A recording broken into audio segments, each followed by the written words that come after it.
Segunda Guerra Mundial foi um conflito militar global que durou de 1939 a 1945, envolvendo a maioria das nações do mundo, incluindo todas as grandes potências, organizadas em duas alianças militares opostas,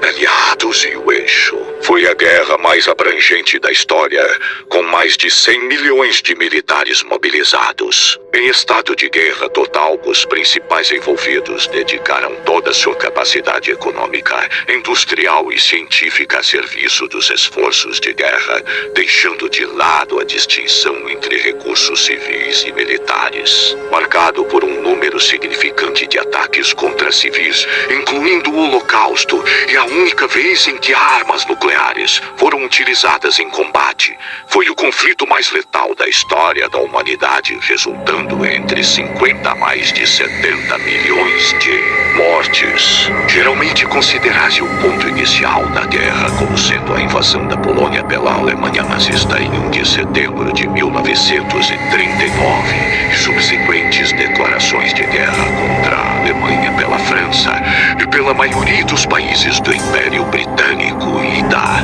Commonwealth.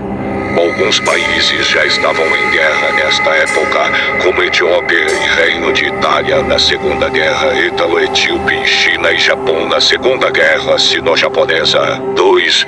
Muitos dos que não se envolveram inicialmente acabaram aderindo ao conflito em resposta a eventos como a invasão da União Soviética pelos alemães e os ataques japoneses contra as forças dos Estados Unidos no Pacífico em Pearl Harbor e em colônias ultramarítimas britânicas, e resultou em declarações de guerra contra o Japão pelos Estados Unidos, Países Baixos e o Commonwealth britânico. A guerra terminou com a vitória dos aliados em 1945, alterando significativamente o alinhamento político e a estrutura social mundial. Enquanto a Organização das Nações Unidas, ONU, era estabelecida para estimular a cooperação global e evitar futuros conflitos, a União Soviética e os Estados Unidos emergiam como superpotências rivais, preparando o terreno para uma guerra fria que se estenderia pelos próximos 46 anos, 1945 até 1991. Nesse ínterim,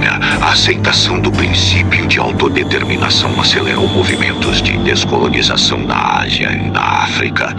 enquanto a Europa Ocidental dava início a um movimento de recuperação econômica e integração política.